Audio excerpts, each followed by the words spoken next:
Okay, ladies and gentlemen, I'm going to make a start now on the fourth lecture in this series, which I've entitled Issues from Conjectures and Refutations and Beyond. And just to explain what is going on here, the first two lectures really served as a general introduction. In the third lecture, I talked briefly about some things in or arising from the logic of scientific discovery. And now I'm moving on to elements from Popper's later writings. After this lecture, I'm then going to move on to talking more thematically for the rest of the lecture course. First of all, I'm going to say a bit more about how some themes from Logik der Forschung, or the logic of scientific discovery, were updated in Conjectures and Refutations, Objective Knowledge, and a piece that appeared in book form in the Myth of the Framework, as well as in material first available in print in Unended Quest. It's worth bearing in mind that Conjectures was published in 1963, and this meant that it contained material or papers relating to material which Popper had been working on in connection with his postscript. The postscript itself was planned to come out in 1954. Its working title was Postscript After 20 Years. This alluded to the fact that while Logik der Forschung was published with an imprint in 1935, it in fact appeared in November 1934. It is almost the mark of people educated at the LSE when Popper was there that they followed him in referring to it as being published in 1934 rather than its imprint of 1935. Just in terms of kind of gossip about the logic of scientific discovery, when I was first at the LSE, people referred to it as LSD. It was then, I think, at some point pointed out to Popper that in certain circles, LSD had a slightly different connotation, and people joked about philosophy students getting high on LSD. So it was then changed to LSCD. Popper was at work on the postscript through much of the 1950s. The thing itself didn't finally appear until the early 1980s. It would be interesting to use the collections in the Popper archive at the Hoover or at the copy at Klagenfurt to see if one could reconstruct exactly what its history was. But some ideas from the postscript appeared in papers which were published during the 1950s and were included in Conjectures, while some other such ideas appeared in other papers. For example, the aim of science was first available in book form in Objective Knowledge, and philosophy and physics in book form in the Myth of the Framework. Some of Popper's ideas about probability, which he was developing in connection with his work on the postscript, appeared in journal articles but weren't collected into a book. In addition, once the postscript had been set up in proofs, some of Popper's colleagues, including Imre Lakatos, were able to read it, and this had some influence on him. A good place to start is with Popper's ideas about the aim of science. As I've explained in the earlier lectures, ideas about the aim of science play an important role in Logik der Forschung, or the logic of scientific discovery, just because Popper's methodological ideas, which really go in the end to form the heart of his epistemology and philosophy of science, are geared towards a realist and fallibilist view of the aim of science. Popper, in his earlier work, contrasted that kind of view of the aim of science with conventionalism. Popper's ideas might these days be most obviously contrasted with Quine's explicit conventionalism and his methodological counsel of minimal mutilations to our system of knowledge in the face of refutations or in the face of experience posing problems for it.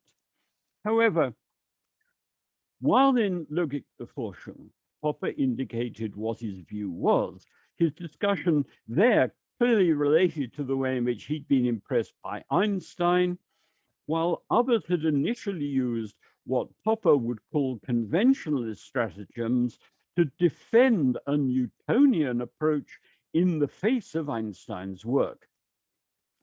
Popper admitted that it was perfectly possible to behave in this way, but he thought that one shouldn't, and that the issue as to which path one took would rest on one's view as to what one thought the best aim was for science.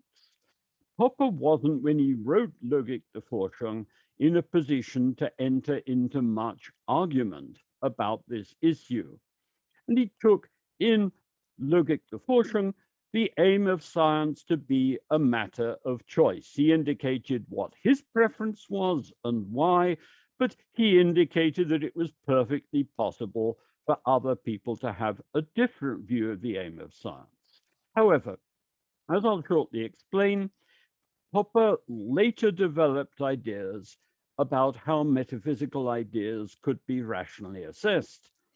And in his own work, although it seems to me to have been a rather long process, he gradually started to argue explicitly in favor of the realism that he had always favored. When I said it's a rather long process, it seems to me that Popper was for quite a long time attached to the discussion of views in forms which were refutable and didn't sort of fully take advantage of some of the possibilities for a more direct discussion of philosophical ideas, which his later work had opened up.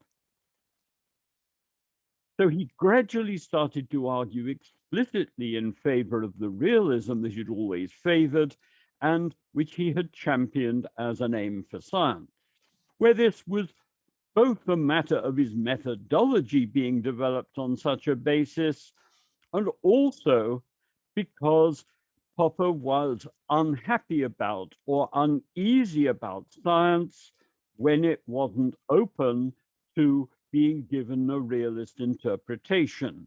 And he argued, although it was no simple matter, that we should strive for scientific theories which could be interpreted in fully realistic ways. And if you look at Popper's writings, particularly his later writings on science, on things like the arrow of time, and all the work he did on quantum theory, this stuff relates to the idea that it would be good if we could have theories in these areas which were fully realist in their character, rather than looking as if they kind of forced a subjectivist view onto us. Popper's postscript was concerned with both these themes, but he also, it's quite interesting to note, discussed problems about being the sort of realist that he favored. Work on these things, which I will discuss here, also came out in the 1950s and 1960s.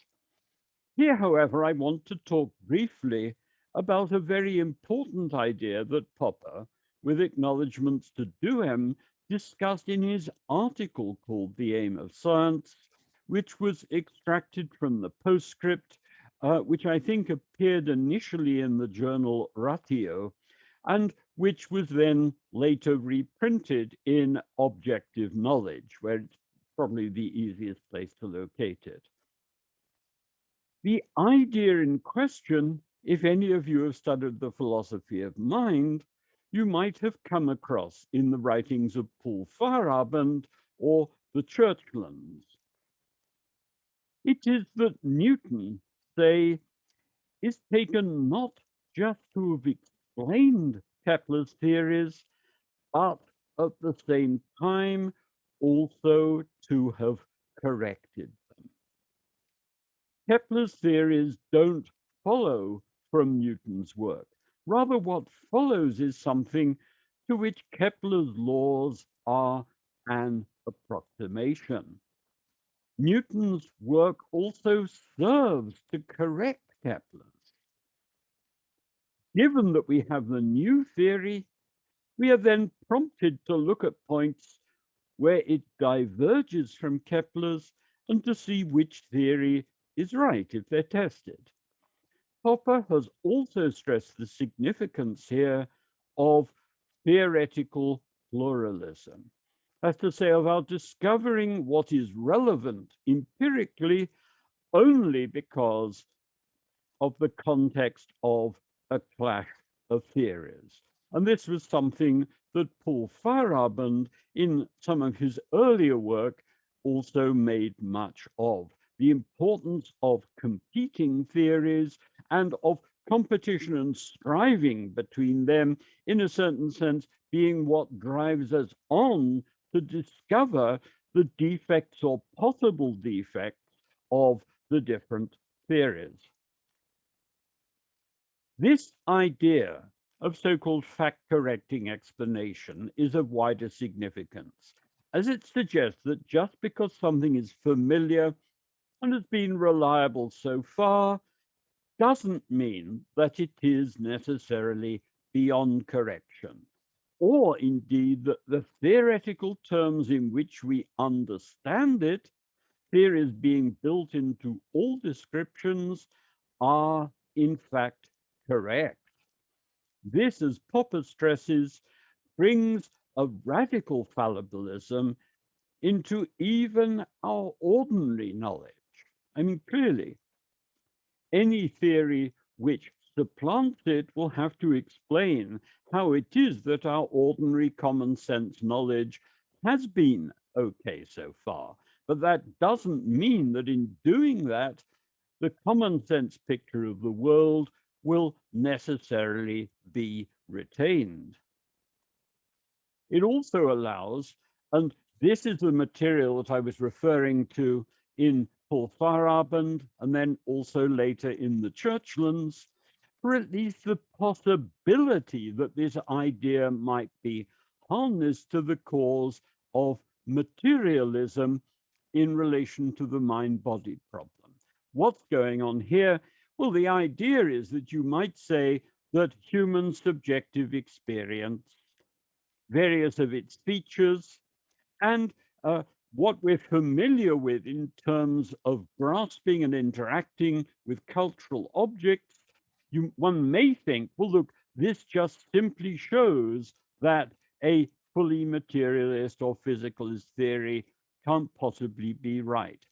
And the idea here is that using this notion of fact-correcting explanation, it might in principle be possible for someone to develop a more sophisticated physical theory which gives an account of, while at the same time in some way correcting, the sorts of factual information that we're referring to, in respect of which one says they can't possibly be grasped by physical theories, and instead offers a new and fact-correcting explanation in which they are. That's to say that just because the mental doesn't seem reducible to the physical, doesn't, these people argued, show that mental phenomena may not in principle be open to fact-correcting explanation. We'll look at this in more detail in a later lecture on the mind-body problem. All that I would say about it is, at this point, that while this is a possibility, it only becomes an interesting possibility when someone comes up with theories that might actually suggest that one could do this. Just to say, in principle, it might be possible, that may be perfectly true, but that doesn't say and certainly doesn't show that you could actually do it. Next, truth, rationality, and the growth of knowledge. Conjectures also contained a new chapter, truth, rationality, and the growth of knowledge, section 5 of which seems to me particularly important. Here, in passing, as it were, Popper started by summing up some older themes. That in confronting a problem situation, the scientist, and I quote briefly, wants to find a new theory capable of explaining certain experimental facts, facts which the earlier theories successfully explained, but also others which they couldn't explain, and also some by which they were actually refuted. Next, the new theory should also, if possible, resolve some theoretical difficulties, such as how to dispense with certain ad hoc hypotheses or how to unify two theories. And Popper further says, if he manages, that's to say, if the scientist manages to produce a theory which is a solution to all these problems, his achievement will be very great. Popper went on, however, to set out 3 additional requirements. First of all, the idea that, and again I quote, the new theory should proceed from some simple, new, and powerful unifying idea about some connection or relation between hitherto unconnected things or facts, or connecting them with new theoretical entities. Popper goes on to say that what's involved, and I quote, seems to be connected with the idea that our theories should describe the structural properties of the world. But this, he then goes on to relate to his ideas about simplicity, which, as he interprets that, means that it should be related to testability. When, as I will explain, I think that it should instead most usefully be related to metaphysics, and indeed more specifically to Popper's ideas about so-called metaphysical research programs. Second, Popper stresses the importance of independent testability. He says, quote, it must have new and testable consequences, preferably consequences of a new kind. It must lead to the prediction of phenomena which have not so far been observed. As he notes, without this, the theory might in some sense be ad hoc. And he stresses that, and again I quote, our new theory will then represent a potential step forward, whatever the outcome of the new tests may be. But he also argues that the theory should also pass some new and severe tests. So the first lot of stuff that I was referring to essentially is a kind of dramatic recapitulation of the sort of ideas he offered in The Logic of Scientific Discovery. The other material, in some ways, steps beyond this. I will not discuss here why Popper introduces this third requirement. If you're interested, have a look at sections 19 and 20 of his paper. And there were some people who were very impressed by Popper's work who had misgivings about this additional requirement. But it is worth comparing this material and Popper's discussion of it with ideas that Imre Lakatos introduced later in his, to say, Lakatos's work. But they're, in effect, trying to present them as part of a criticism of Popper. I'll say more about this when in later lectures I turn to issues relating to Popper, to Kuhn, and to Lakatos. As I've also indicated in the previous lecture, I think that a key aspect of critical rationalism should be the wholehearted embracing of some ideas which Popper didn't have when he wrote Logik der Forschung, or the logic of scientific discovery. I'll spend almost the rest of this lecture talking about these. A useful starting point might be Popper's discussion of the problem of the irrefutability of metaphysical theories in Conjectures and Refutations. Before we discuss this, may I remind you that while in his earlier work, Popper had criticized the idea that metaphysics was meaningless, and he'd stressed the role of metaphysics as influencing the development of science, and he was clearly aware that he personally held metaphysical theories, although he didn't have a theory as to how they could be critically appraised, something that was pretty pressing because there were friends of his who were members of the Vienna Circle who typically wanted to claim that metaphysics was meaningless, and who certainly would ask if he'd come out explicitly with the espousal of metaphysical theories, well, how is one going to judge whether or not these are any good? Indeed, Popper's view in Die beiden Grundprobleme, this is the earliest book that he wrote, but which was only published much later, and then in The Logic of Scientific Discovery, was that we should try to remove metaphysical material from science.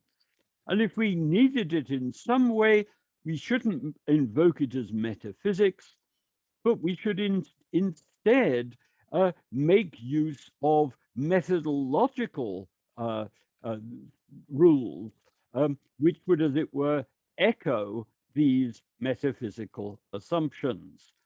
However, in this piece in Conjectures, which I am discussing, Popper explains and defends the idea that metaphysical theories can be critically discussed. And he does so by saying you can assess them in relation to their adequacy as solutions to the problems that they were advanced to solve. Now, while they weren't written as such, one can look at two other pieces in Popper's work as serving in a way to illustrate this approach that he talks about in Conjectures. The first, which is reprinted in Conjectures, is Popper's piece Back to the Pre-Socratics. This actually originated in a discussion that he had with Richard Gombrich. Richard was Ernst Gombrich's son. Ernst Gombrich is the art historian who was a good friend over many years of Popper. And Richard Gombrich was studying at Oxford, and he was studying the pre-Socratic philosophers, and he just found the ideas of them just difficult to understand and to make any sense of as they were being taught in Oxford. And what Popper gave him, and then basically, which was written up, was the presentation of pre-Socratic philosophy as constituting a critical dialogue over the years from one teacher to the pupils, to people influenced by them, and so on, over the years about cosmology, in which, and quite distinctively, the teachings of earlier thinkers were criticized, but also preserved and handed on to succeeding generations. This, I just add as an aside, seems to me to be very characteristic of a Popperian approach, but not something that is typically done in philosophy. If you read work in philosophy, it is very often that you'll find people presenting a new approach in philosophy. And what they will sometimes do is contrast it with an older approach, which it is superseding, but where the account they give of the older approach is just a travesty. I mean, one very interesting example of this is actually Bertrand Russell's account uh, in My Philosophical Development, where he was originally influenced by uh, British Hegelian philosophers. But what he says about them just makes it almost impossible to understand what their ideas amounted to. And you'll quite often find this, that the history of philosophy is written as the kind of getting past rubbish, as it were. Whereas what Popper was stressing about the pre-Socratics was that there seemed to be the development of a tradition which preserved and at the same time criticized the ideas of earlier thinkers. And indeed, this for Popper exemplified how an intellectual tradition should work. The other piece, Philosophy and Physics, appears in the collection The Myth of the Framework. Indeed, Philosophy and Physics was going to go into a collection of Popper's papers on the physical sciences and philosophy that I was working on while I was working as his assistant. In the end, it was abandoned. He had other work to do. I think personally that there were problems that his ideas at different points in this material were somewhat different, and it was rather difficult for Popper at that time to properly get back inside what the ideas were that he'd had before he changed his mind to holding his later views. This paper discusses the striking way in which Leibniz developed a criticism of what one could call the Cartesian or research program, or the research program taking off from the work of Descartes for physics. It was an argument by Leibniz that the Cartesian approach, for which all action is by contact, it's kind of hard things bouncing off one another, couldn't actually cope with the problem of explaining how one solid object could in fact bounce off another. The reversal just doesn't, if one looks at it in detail, really make any sense. Leibniz was, by contrast with this, wanting to argue that you had to invoke ideas about forces. Now, not only is this an interesting historical example illustrating the way in which, in this case, Cartesian philosophy offered a picture of how we should understand things in the world, which formed the background to the development of science, but also was open to criticism in its programmatic terms. But it illustrates nicely Popper's idea that metaphysical theories, such as Cartesian cosmology, can be criticized by posing issues for them concerning the very problems that they are attempting to resolve. Effectively, the Cartesian approach is saying, this is the way to understand the physical world. Any phenomenon that you're going to come across, you should be able to explain in these terms. And on the one side, you could get people trying to develop specific scientific theories which do this, but it's also possible, as Leibniz did, to engage critically with the programmatic ideas. Now, the other key theme in this general area is Popper's idea of metaphysical research programs. This was an idea on which Popper has told us that he was lecturing since the late 1940s, but which really only gets spelled out in his postscript and in his Unended Quest. Unended Quest is his intellectual autobiography.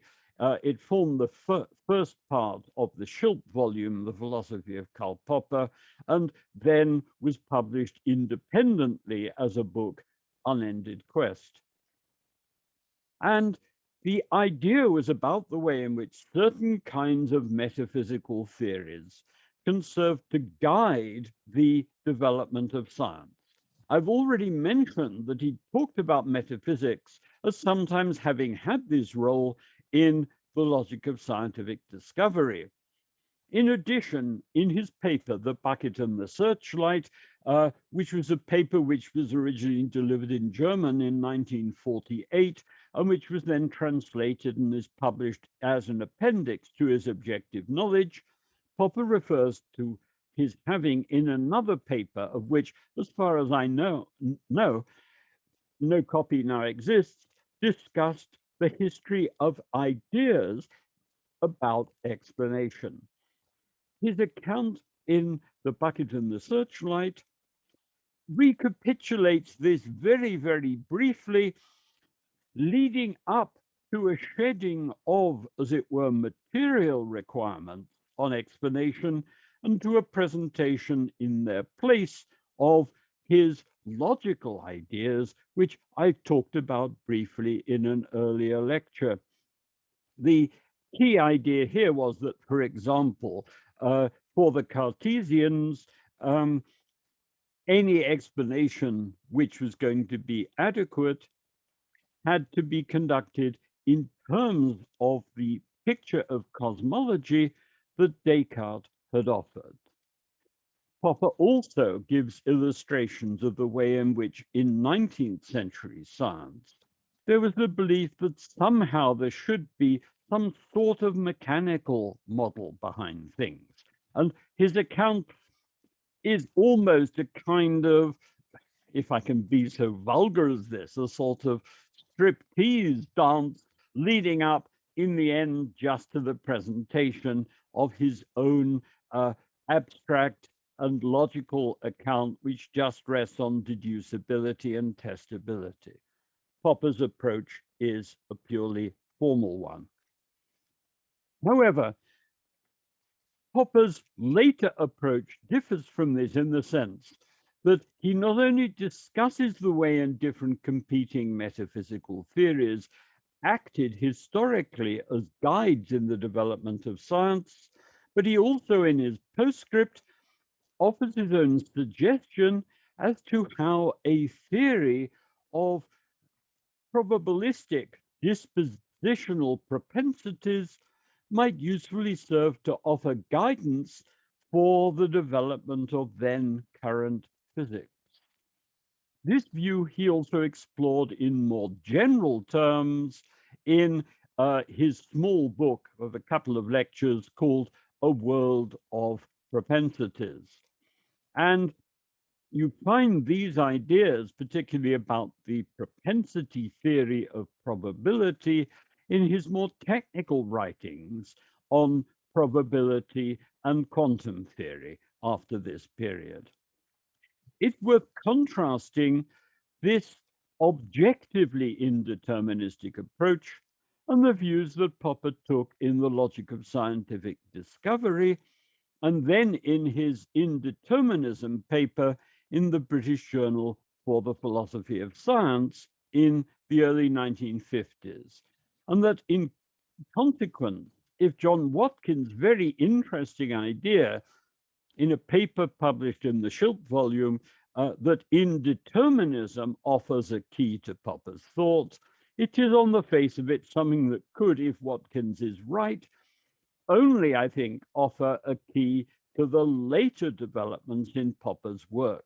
I don't think myself that it actually fits the material before and up to the early 1950s. But I'll say more about this in a later lecture about Popper and determinism.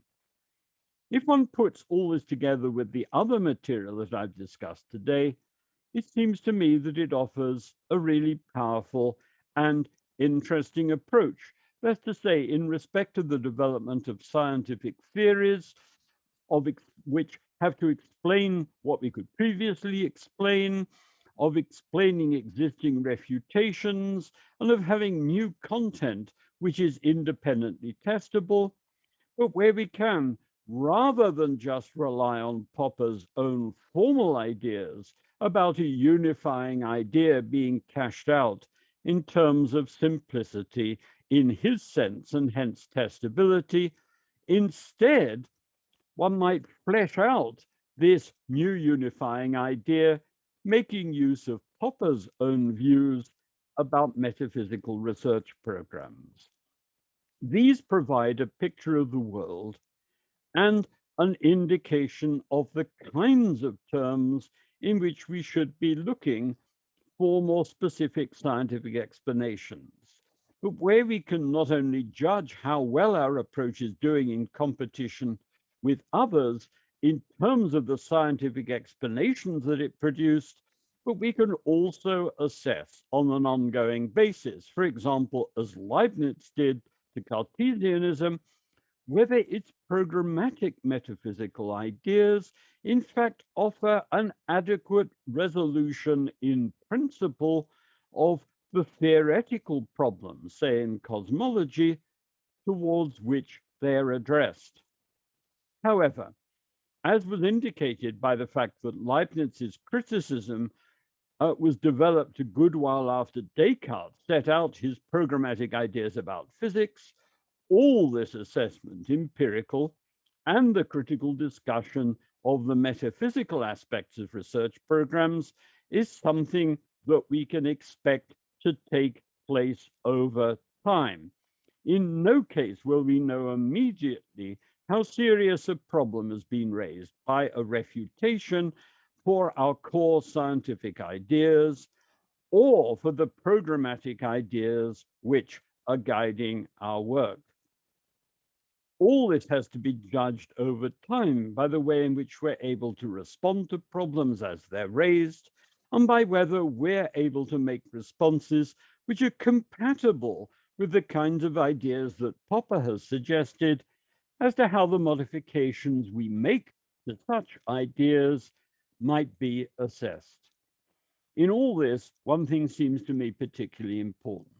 It's that while we may be guided by a metaphysical research program, and that this may perfectly rationally influence the kind of ideas which we try to develop, we need at the same time to work on the basis of ideas about the goals for the production of good scientific and metaphysical theories. Ideas about goals which are shared with others. That's to say, with people who don't share our own particular research program. We may think that these goals stand in need of revision in the light of our own favored ideas. But this is something which has to be argued for, and in the end, negotiated with our other colleagues, people who take different approaches. We have to offer arguments for the revision in our basic ideas about how things should be assessed, which they will find telling, or at least impressive. To define what is rational here just in terms of one's own pet ideas is the path to a miserable dogmatism. As I'll explain later, Lakatos was one of those who had access to the proofs of Popper's postscript, and initially he started to write what became his ideas about scientific research programs as an approach which would make use of Popper's ideas in the postscript about metaphysical research programs, and also of some work by Watkins on the logical character of some metaphysical ideas which could guide science, as the basis of a response to what Thomas Kuhn had said about paradigms.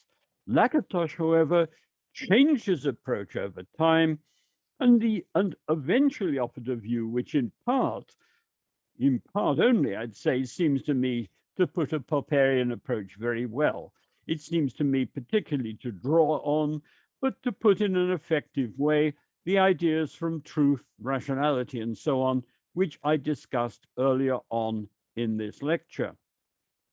But it also seems to me that Lakatos's approach gives up on what I've called Popper's aspirational realism, the idea that we should be aiming for true realistic theories about the world, and thus to drop the key issue that criticism of the purely theoretical, of the metaphysical aspects of a research program can be really important.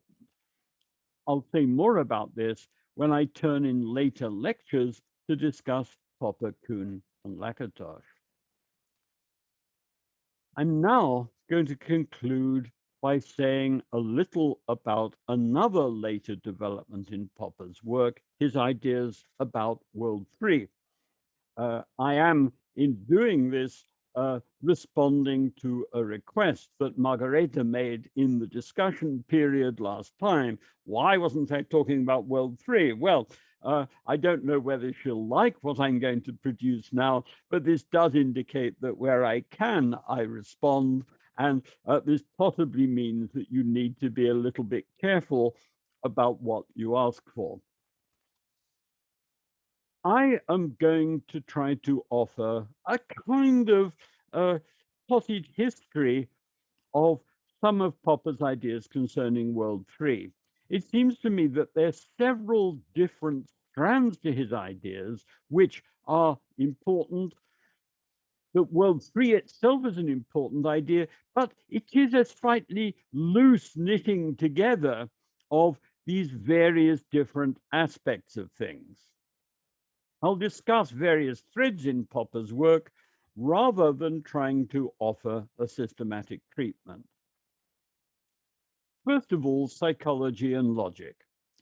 There were here two different and important ideas.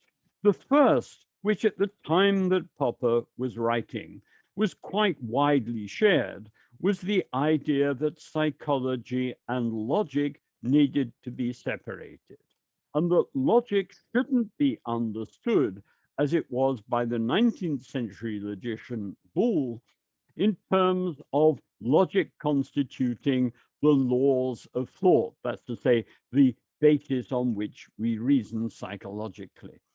An interesting discussion of these issues is given in Alan Musgrave's PhD thesis called Impersonal Knowledge, which can be downloaded via the British Library's website. It was an LSE PhD thesis.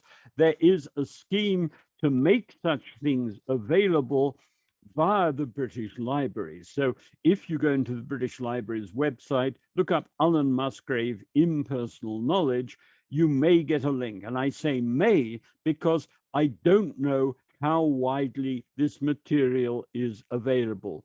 You may have to sign up to a scheme which gives you access to it, and I don't know if you can do that only from within Britain or whether it's available right across the world. The broad theme here, however, was familiar enough from the work of Frege and of the early Husserl. This separation of logic and psychology, and the notion that one shouldn't take logic to be a descriptive theory about our reasoning processes. The second theme about psychology and logic seems to me to come in the course of Popper's own work on psychology, because it would seem to be the case that Popper came to the conclusion that some things, when he was doing the work that led up to his PhD in psychology, some of the things which he'd been trying to study in psychological terms should really be looked at in terms of logic. And related to this, there was the idea that it was logic that, in a sense, provided a key to psychology rather than the other way round. This poses then an interesting question. Both of these themes are to be found in Popper's work, but just how are they related? Just because my own German is too poor, I can't pursue what was involved in this in Popper's early work until Frühe Schriften, his early writings, which has been published in German, is translated into English. And this may throw some light on this second theme to which I've been referring. But it seems to me that it's interesting that there are, in effect, two different themes pursued in Popper's remarks about psychology. That's to say, there is this stuff which apparently influenced his own early work in psychology, and also which he stresses in some of his much later work about, in an important sense, logic giving us a key to understanding some of what's happening in psychology. But there is also, on the other side, there's Popper's biological approach to psychology, in respect of which he seems to have been close to Popper. In commenting on these things, it strikes me that there is some interesting work about how all of this stuff interrelates. And I should go back and have a look at some of the things that have been written about this stuff to see if anyone has a go at disentangling these different themes. So there's the biological approach, but also this idea of the priority of logic. My next theme concerning World 3 concerns the significance of knowledge. My starting point here is Popper's work in the early 1950s on indeterminism in quantum physics and in classical physics, two papers which appeared in the early 1950s in British Journal for the Philosophy of Science. Here it's striking that Popper argues within an approach that's taken to be fully deterministic. So if you took, say, a Newtonian deterministic view of the universe, that the possibility that predictions may be made and then fed back to the system in question about the behavior which the predictions are being made may indicate that there are limitations to our ability to make predictions about the behavior of the system. And what is striking in all of this is that it introduces a theme of which Popper was to make much more in his later work, of knowledge being a kind of disruptive influence on things, but where the argument that he developed in these papers was all done within and without questioning an approach which was deterministic. And he took the thrust of it to be that there was a limit on our ability to make certain kinds of predictions within a fully deterministic system. A second and slightly later argument is contained in Popper's paper on language and the body-mind problem, which was published in 1953. In this, Popper makes use of the ideas about the descriptive and argumentative functions of language, which he had developed building on ideas of his teacher, Karl Popper, and in which context Popper argued that, I quote, no causal physical theory of the descriptive and argumentative functions of language is possible. So you get here the notion that certain kinds of things connected with these functions of language, where truth and description comes in, that indicates certain limits to our ability to offer a causal physical theory. The next, and I think key development, seemed to me to be offered in Popper's very rich lecture of Clouds and Clocks of 1965. It's included within Objective Knowledge. In this, Popper advocates physical indeterminism, but beyond that, he argues that, and I quote, indeterminism is not enough to explain human freedom, and that a key problem that we need to tackle is to explain how abstract ideas can influence ourselves when considered as physical systems. And in this context, he again refers to the two higher functions of language, which he talked about in this paper from the 1950s, but also to the idea of so-called plastic control, which he'd argued for in his paper Evolution and the Tree of Knowledge in 1961, where that paper is also included in Objective Knowledge. This brings us to his work of 1967 and 1968, the chapters which form the papers which form chapters 3 and 4 of Objective Knowledge, in which different themes are put together concerning World 3. We meet the themes which we've already touched on in this kind of appendix to the lecture, but with a twist, in the sense that Popper discusses the significance of World 3 for epistemology and also for the philosophy of mind. And these are matters that Popper then discusses at greater length in Unended Quest and in The Self and Its Brain. We'll discuss aspects of these ideas in subsequent lectures, for example, in the lecture on the mind-body problem. But it's worth concluding this brief introduction to the topic with 3 points. First, Popper emphasizes the key role that's played in our lives by interaction with World 3 objects.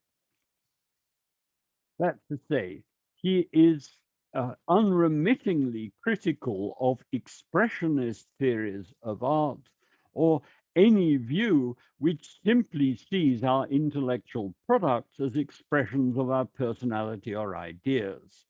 Rather, these things transcend our ideas, and through interactions with them, and of course also interactions with what other people produce, we may grow and develop ourselves.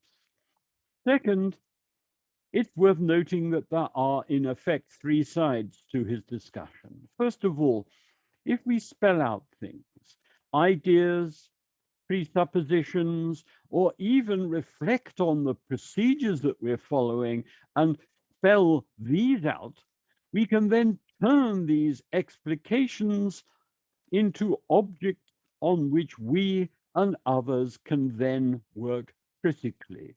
There is a sense in which it only really becomes possible to critically improve things once they are separate from ourselves and how we're proceeding. Second, the content of World 3 objects transcends rather than being an expression of its originator. And people can make discoveries within even their own work. Haydn, he reports, speaking of his work, The Creation, was just moved to tears and was kind of saying, I haven't written this, and by which he clearly meant that what he had managed to create had gone way beyond the aspirations that he had had and the ideas that he had had. And third, there is a certain ambiguity between what might be referred to as the quasi-Platonic and the historical come cultural aspects to all of this. On the one side, Popper isn't a Platonist. For Plato, something close to World 3 was something that just existed totally independently of ourselves. But for Popper, World 3 objects are our creations. He emphasizes the way in which their content, however, transcends what we're conscious of having originated. And subject, it seems to me, one must stress, to our adopting particular rules of inference as having an abstract content within which we can make discoveries. People may put forward ideas, and then in working on them, come to discover things which they had no idea about when they put the ideas forward. It's also the case, clearly, that this may be, as far as they're concerned, all to the good or very much not to the good. So that if I explicate my ideas in the form of these lectures and the slides, it may then become blindingly obvious to yourselves, and even in the end, obvious to me, the things that I had taken to be sensible and coherent actually aren't any good at all. But there's this notion that while World 3 objects are our creations, we may make discoveries in them, which may be incredible discoveries, but which may also be discoveries to the effect that something that we had assumed works and makes perfectly good sense actually isn't any good at all. There is, though, a question. Just what of this content exists in what sense? I mean, for example, we don't want to say that if someone writes something down and inadvertently writes a contradiction, that this brings into existence every possible object.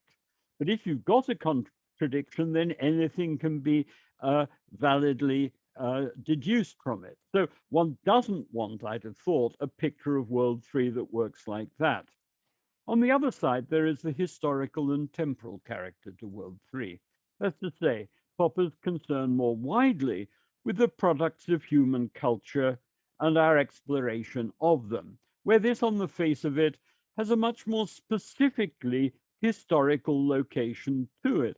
That's to say, not only is human culture concrete rather than logical, there's a sense in which while there may indeed be all kinds of possibilities opened up by, for example, the discovery of a new musical or artistic or literary form, our interaction with and the discovery of the potentialities of this is much more closely tied to concrete historical steps than might be suggested by a sort of quasi-Platonic picture of logical relations. Two final points.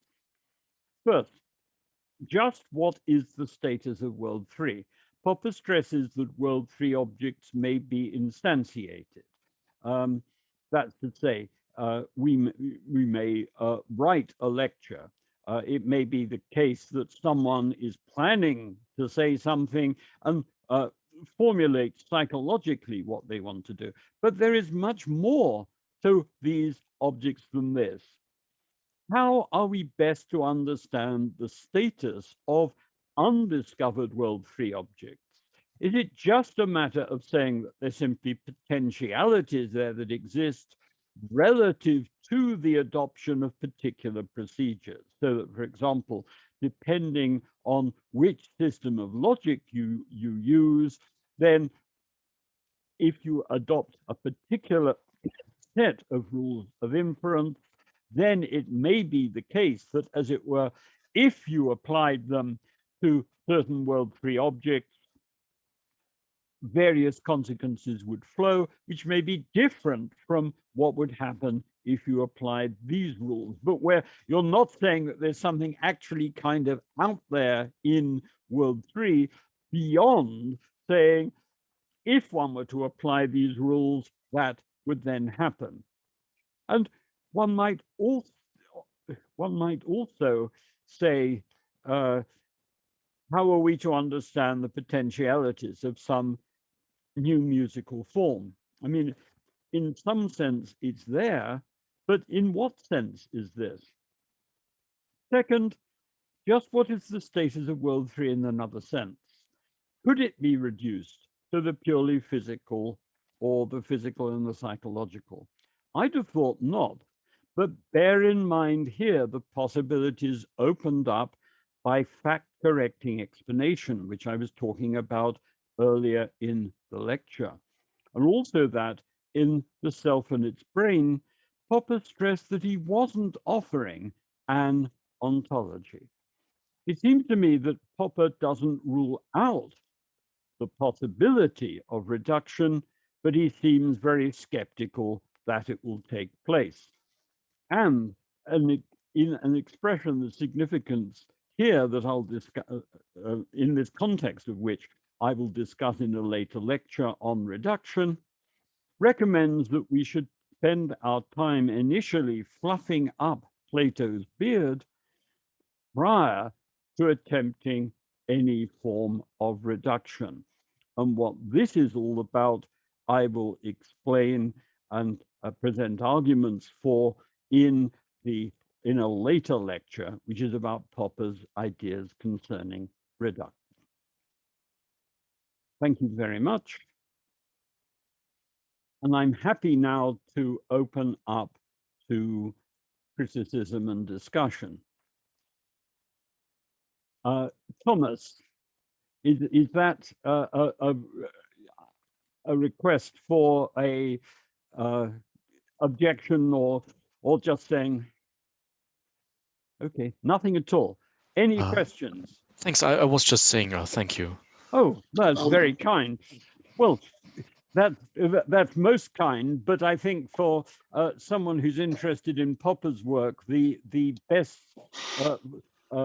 form of appreciation is criticism. So, or objections or requests to rephrase stuff that were not clear. Anyone, anything? Jeremy, I've been putting my name in the chat. Is that the way we should register our desire to no, participate? I was thinking that with the numbers we've got, you could certainly signal, but I'm happy to take that. Sure. Okay. I just wanted to address something. Very good, very interesting lecture, by the way, and a very good, interesting survey through his other works after the Open Society, etc. I just wanted to ask you because my transmission cut out briefly. This postscript. Yes. Was it ever as a particular book, or was it spread out many different things? Or I didn't quite get whether that became an actual book. Yes. Or, yes, it did.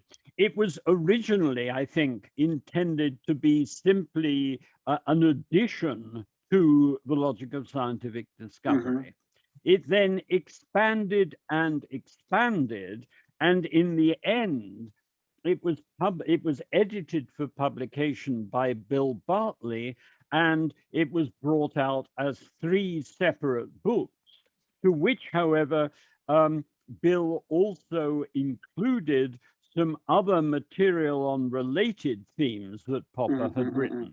So those 3 books are objective knowledge? No. Can you hang on a second and sure, I will it's just a separate book. Them and wave them at you. Just a sec. I'm sorry.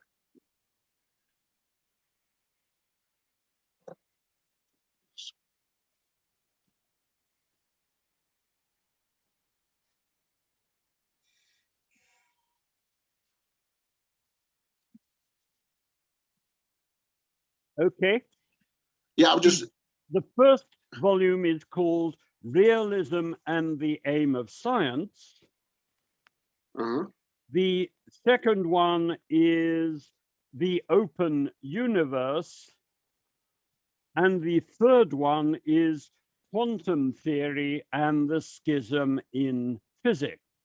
So this together is the postscript.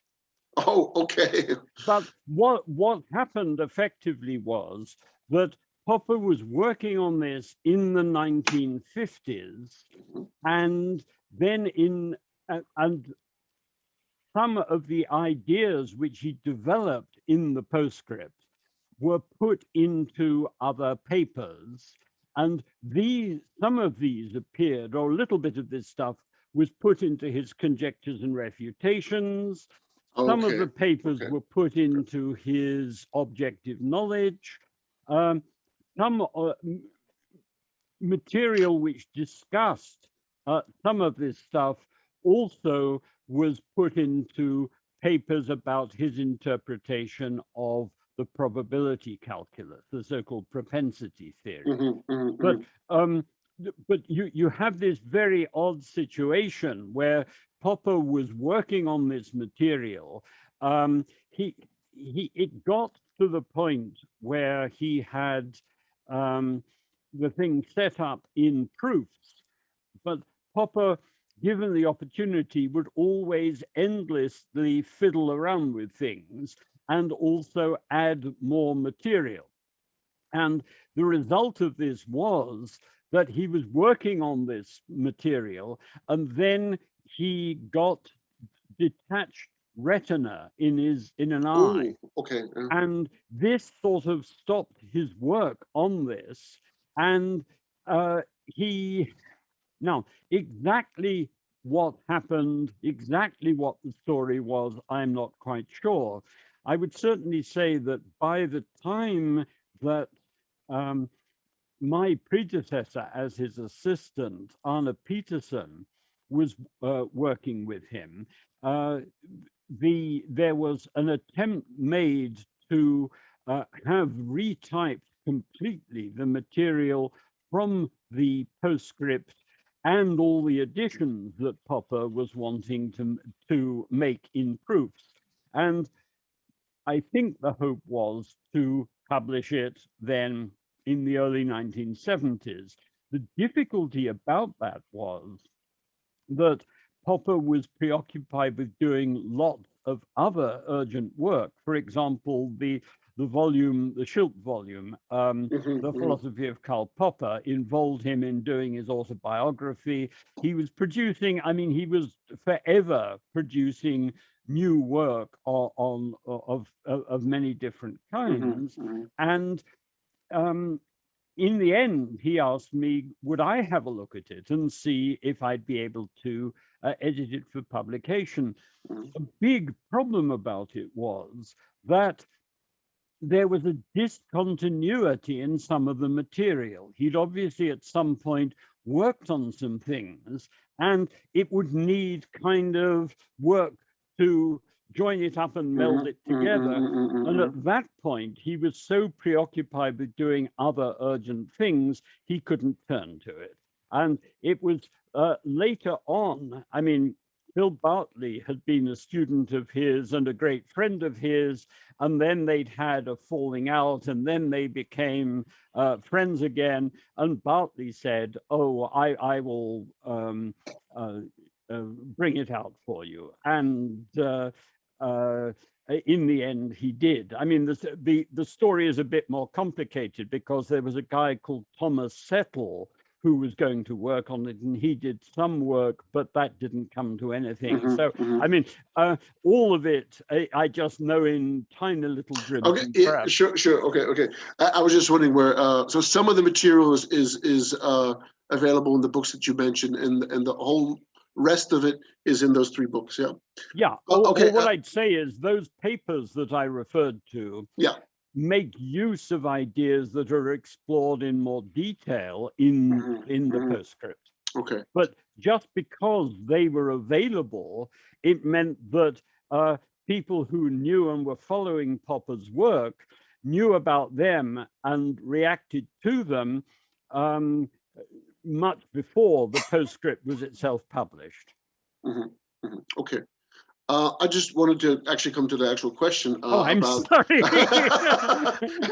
It's just asking where the books are from. Okay. Yeah. With regard to World 3, yeah.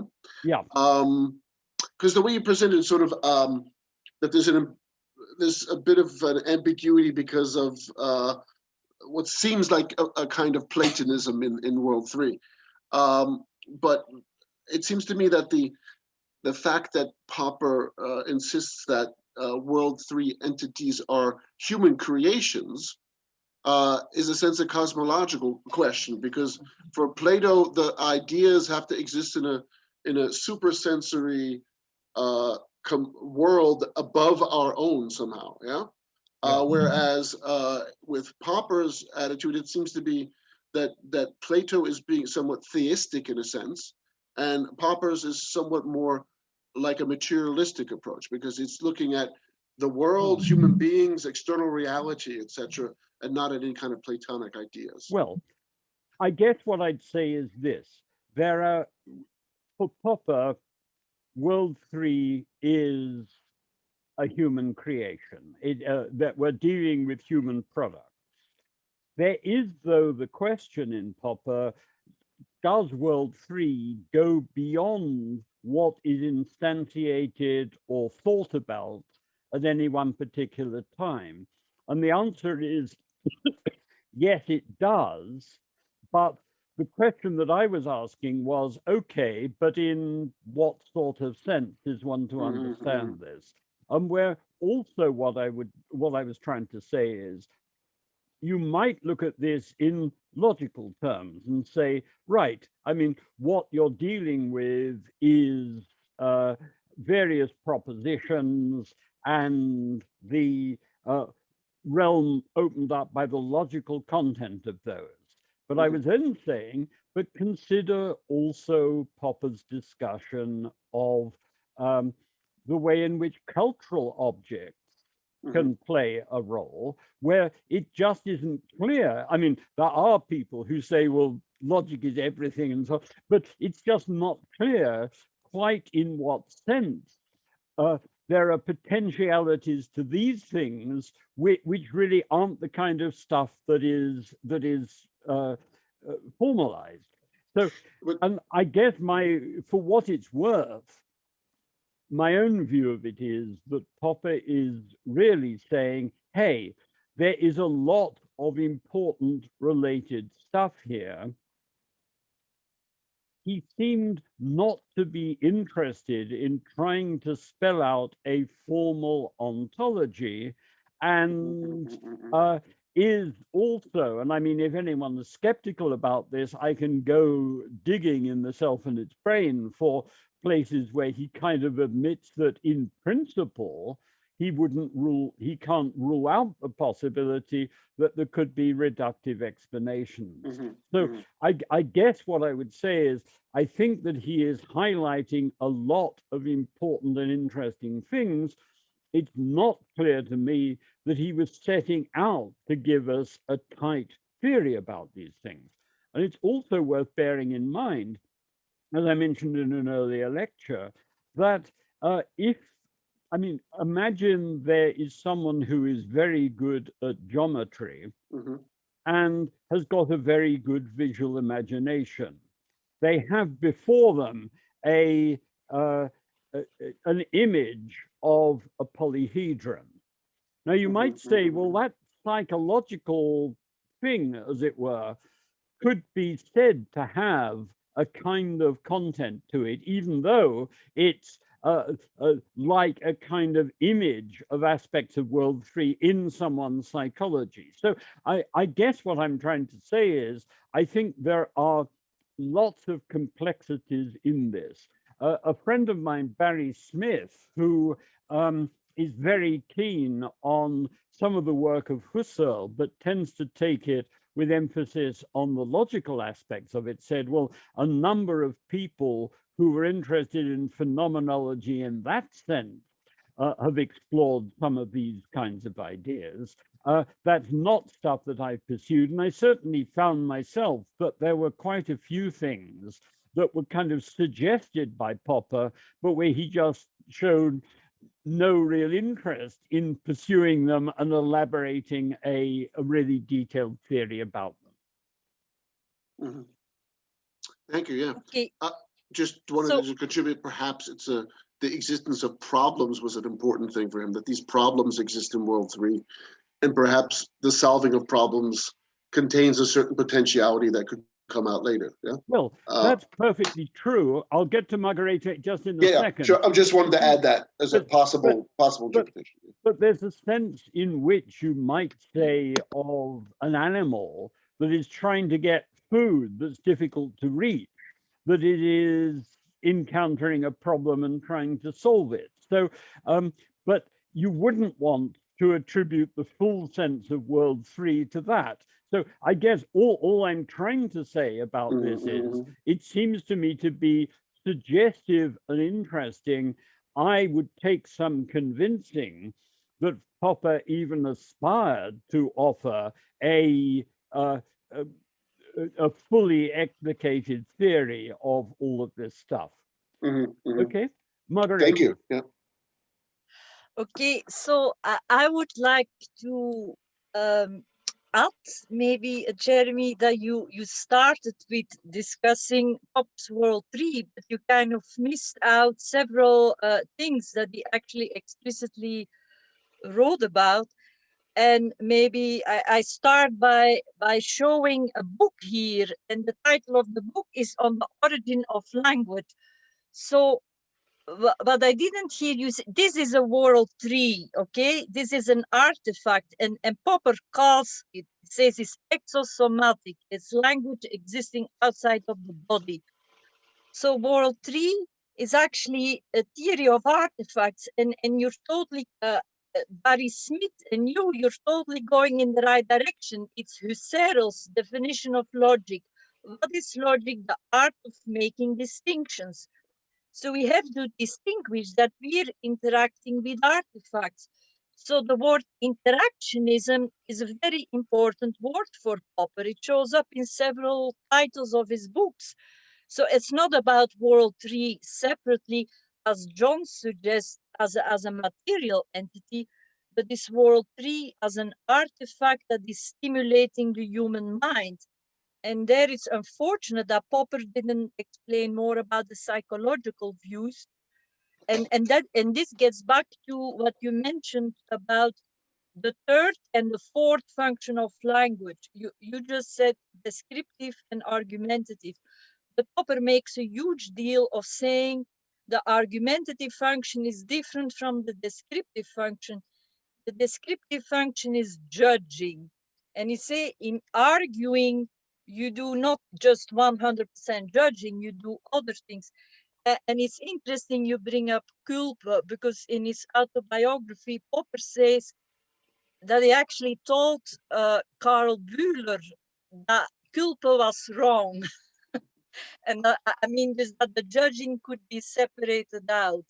And so that, so what I'm thinking, which is happening, is that this actually Popper is presenting a theory of creative thinking coming from a logical angle, and the word that he describes, but he doesn't use it, but maybe he uses it a little bit, is the gestalt switching.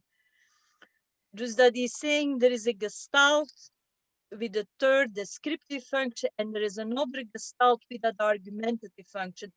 And Popper sets up science as a creative process where we interact with these books, and that started like whatever 100,000 years ago with the first artifact. And the major progress was the development of a written language that allowed us to interact with it. So now I'm going to stop. Okay, 2 comments. I mean, first of all, what I wasn't attempting to give a full guide to everything connected to World 3. What I was wanting to do was to talk about the way in which various different aspects of Popper's earlier work feed into that. The second thing is, there's a sense in which, in Popper, pride of place is typically given to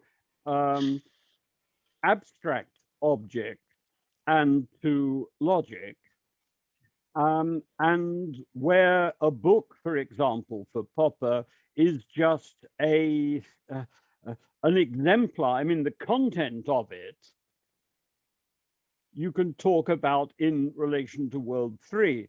But the difficulty really is that these things then get very complicated. For example, you might talk about a play. Now, how do you understand the play?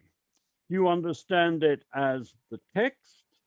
Do you understand it as it were, an abstract idea, which one exemplification of which is in the text? How do you relate it to the different possible performances and interpretations? And I guess my view about this, I can spell out in the following way.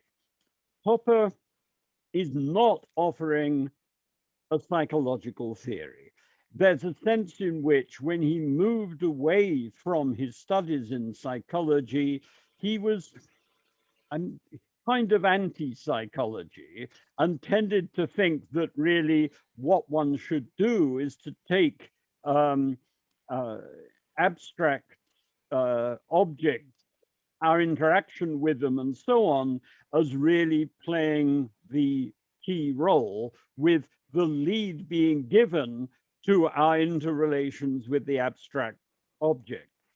But the other side of this again is really that he's hinted, and I'm just trying to think whether there was, I think there may be material on this which went into the stuff that was published as Language and the Body-Mind Problem.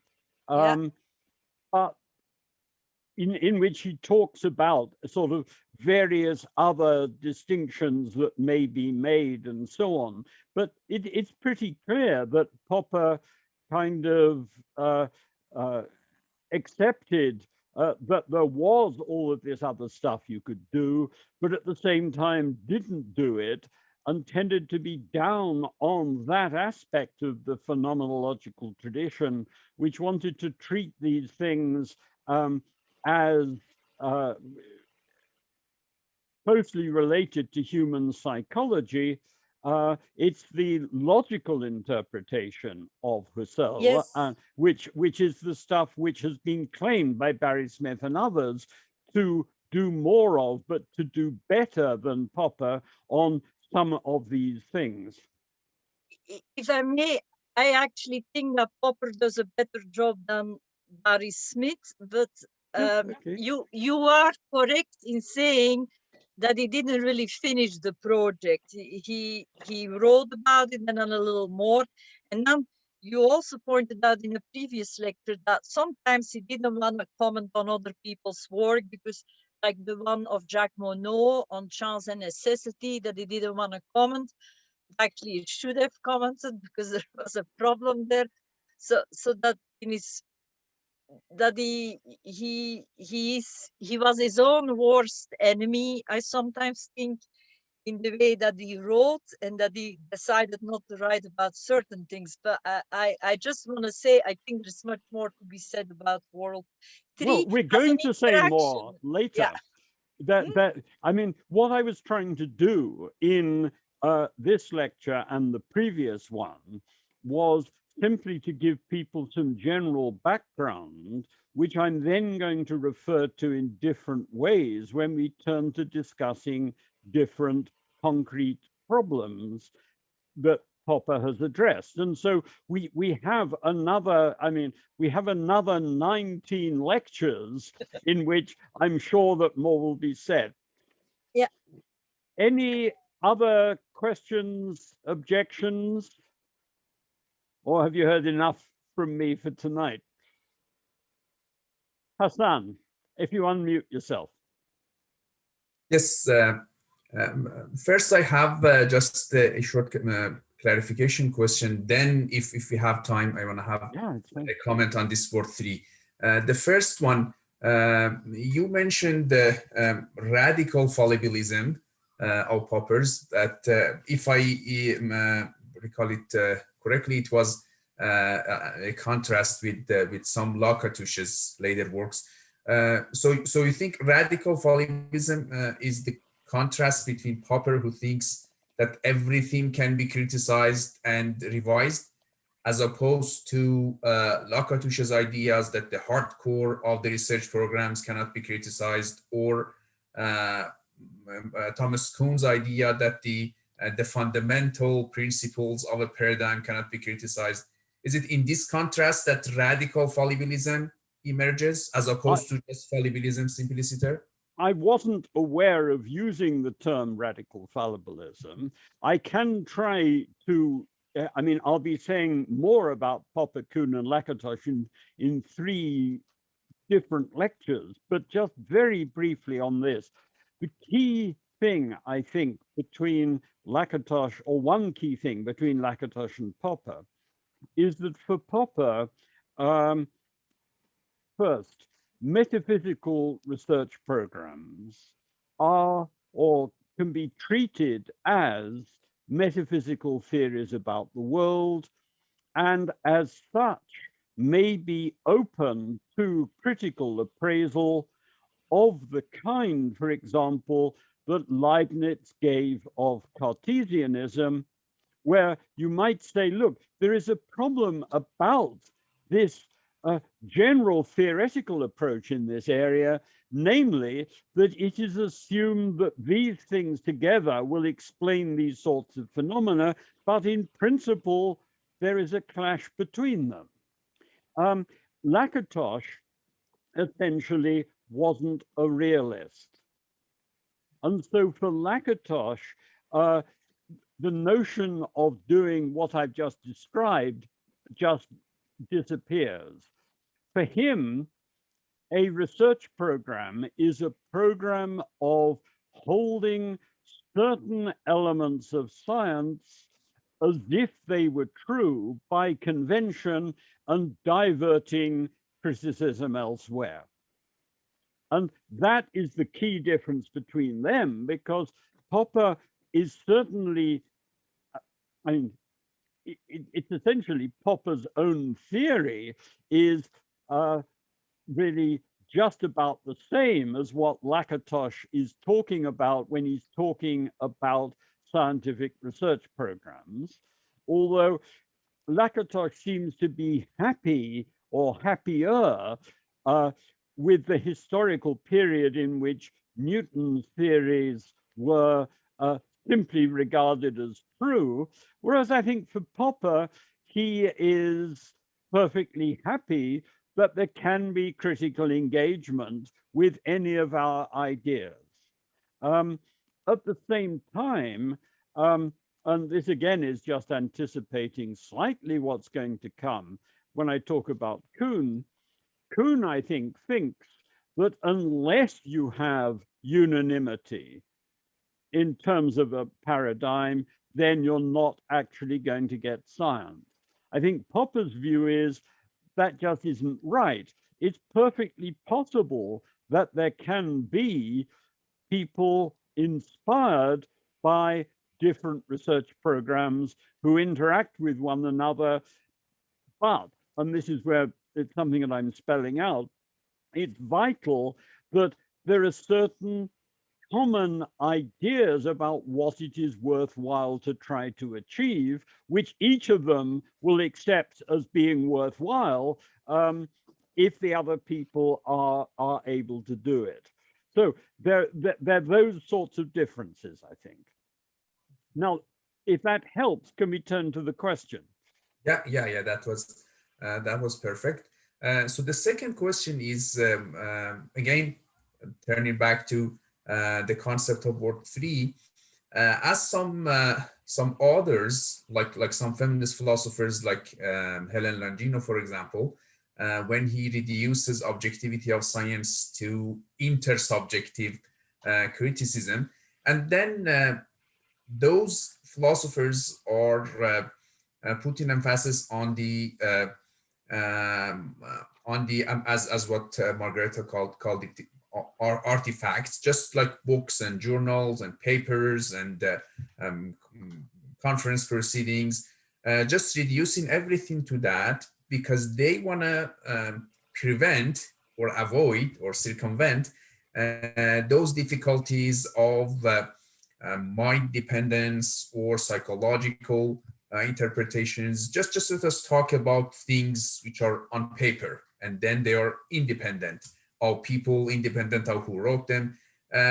So in this case, if we say that we reduce word theory to the linguistic expressions of ideas, just as propositions and sentences, then in this way we make science more objective and ideas just more tangible and criticizable.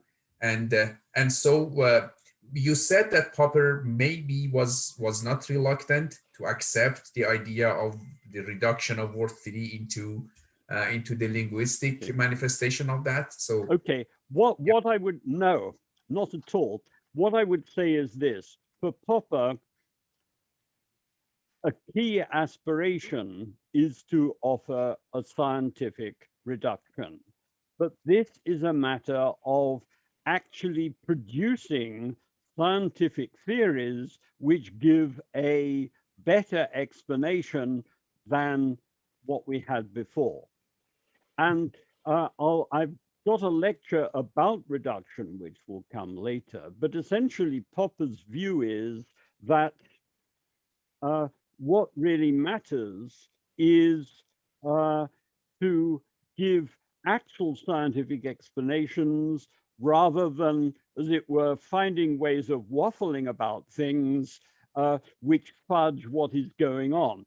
So if you take this business of just physical artifacts, the big question is going to be, Popper is stressing that there is a sense in which there is a logical content to, for example, what he's written in his book, Quantum Theory and the Schism in Physics, where there may be implications of what he's written in the light of which one can show that what he's saying is inconsistent, or one can actually demonstrate that it contains interesting new ideas which possibly hadn't occurred to him at all.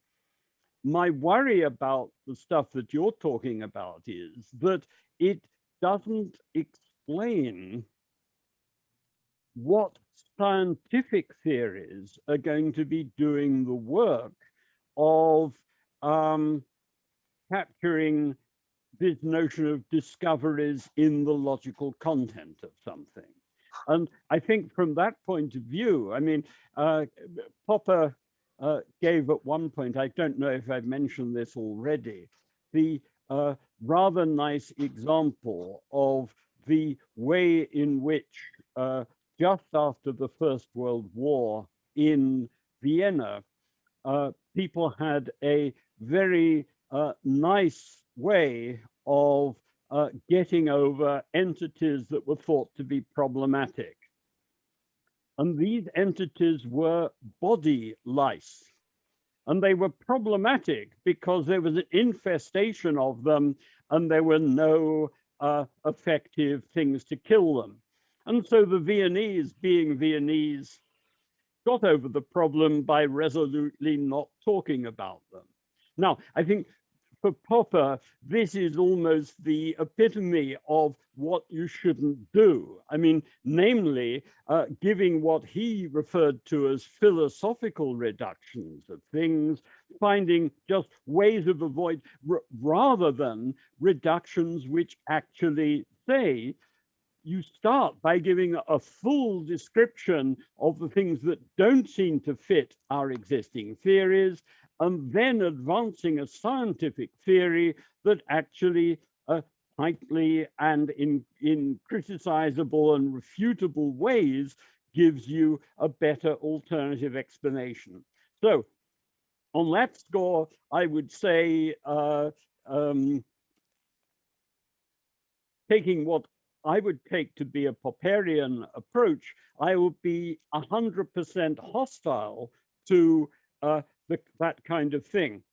The only other thing, and I mean, I'd also say though this is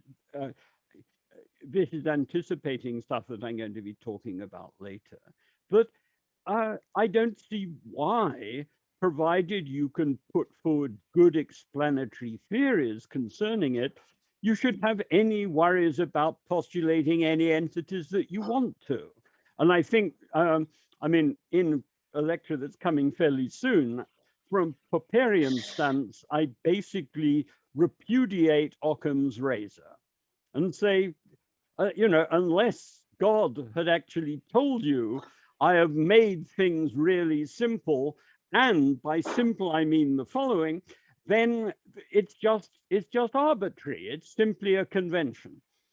On the other side of it, as you mentioned that there were feminist writers, I would stress one thing that I would see being very much part of critical rationalism, to say, look, we may have all kinds of familiar procedures which we take to be appropriate ways of evaluating things. We may take them to be neutral between the different parties and so on. And it seems to me that critical rationalism says, look, how we're doing things should always be open to criticism from anyone, but they have to voice the criticism, and they then need to talk with us about how we can do things better. So from that point of view, I would see critical rationalism as, open certainly to feminist criticisms and to a degree deconstructionist criticisms, although just at the same time, simply to say you're making presuppositions is neither here nor there. We're obviously doing, the key thing is, are these things problematic and how can they be improved on? End of that sermon. Perfect, thanks. Okay. Margareta, you look as if you're either going to lay an egg or want to come in and zap this. Sorry, we have chickens and they kind of lean forward with their mouths open at a certain key point, but still. Well, I have an intellectual egg then. It's concerning what Hassan said, and then this use of the word reduction. This, and the way that Popper actually talks about creating bold new theories, and also related to what John Sodino said about the material reduction. So that Popper used the word pluralism. He said, I'm a pluralist. And I think it's really about to say that we cannot really say which theory is more important in advance. And so we need to give them all a chance. And that the word reduction is actually confusing because it kind of implies that there is a bottom theory in which everything is getting reduced. And to give an example, this electricity at the moment, there's three paradigms, and you cannot say that one is more important than the other. So one paradigm is the engineering paradigm, dus the way they build computers. A second paradigm is our brain and the concept of epilepsy, because there are electrical storms happening in our brain. And they're not like some computer that you turn on and off. They involve ions and molecules and chemistry. And then the third paradigm is about the beginning of the universe. And that is with a gigantic amount of mathematical equations. So those are very different ways of thinking about electricity. And to kind of say that one is more important than another, I mean, that just doesn't make sense. And so that is what Popper means with this pluralism, I guess. And also that we cannot be materialist, because then we automatically assume that whoever knows what happens in the beginning of the universe knows more than anyone else. And the whole point of science is to get away from religion. Okay, look, you made a large number of statements. Can I try and take things one by one? First of all, in terms of pluralism, there are maybe different things that are meant. You may have, I mean, there's a sense in which Descartes is a dualist and Popper is a pluralist, in the sense that he thinks that, in some sense, an adequate account of things is going to be invoking both the physical and the psychological and issues about abstract content. And he thinks that, and where the abstract contents can also be grasped by people and have a psychological role, or can take be put into material form. What in the end will work there, whether it will be the case in the end to produce a fully materialist theory, for example, or a fully physicalist theory, he, I think, is skeptical that there will be, but he's a bit agnostic about it. The second thing is this: pluralism also for Popper means that at any one point, there are likely to be, and it's good that there should be, different contending theories, different contending research programs. And the proponents of these will try to show that things can be best understood from the perspective that they are developing. They will try to solve the problems that are internal to their approach. They will try to resolve in non-ad hoc ways problems that other people who have proponents of other views have raised for them, but they will also do their best to raise difficulties about or to sabotage other approaches by saying, wait a minute, you're saying that we should do this, this, and this. I simply don't see how in this area those things are compatible. And what I was suggesting was that the people who champion those views should actually listen with great interest and then put on their agenda for problems they're trying to resolve the issues that have been raised. Finally, how do we in the end explain everything? Is there a problem there? I don't know. I mean, it's hardly an issue which faces us yet. If the physical world is in fact in itself indeterministic, then that seems to offer a different possibility from what you were saying. But I guess my own view is if people want to champion particular religious theories, they should do so and come and tell us how in the light of them we can better try and explain things. It's open to everyone to have a go, but I think the key intellectual problem is to recognize the gap between one's aspirations on the one side and what one has actually been able to explain so far on the other, and to realize that pretty much any theory will face problems and lacunae at any one time, and that the real thing that you have to do is to admit what the situation is and then champion what seems to you to be a useful approach and see if you can make any progress with it. I don't know if you want to have a go back. No, sorry, you gave a very elegant answer. I was scratching the surface of your earlier comments and also what Hassan said.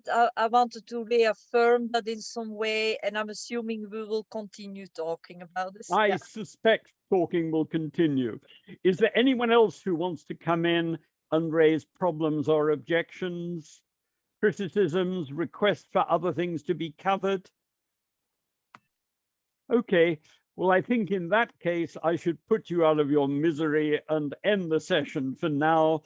And we are next time going to be talking about issues to do with conventionalism. I'm going to say a bit about Duhem, a bit about Quine, Popper's differences from them, and I'm going to end up talking a little bit about what might be thought to be the occurrence of an element of conventionalism in Popper's rationality and the status of the rationality principle, which is included in his models, instruments, and proof. There is a request here. Someone would like details about Boole on the laws of thought. When I distribute the note from this, I will put in a footnote and give detailed references to that and to other things. And indeed, if there's anything that there is that you'd like to have documentation of, send me an email and I will do what I can in relation to that. Okay for now? Well, thank you all very much, and look forward with any luck to seeing some of you at least next week. Cheerio. Thank you. Bye. Thank you. Fine. Bye-bye.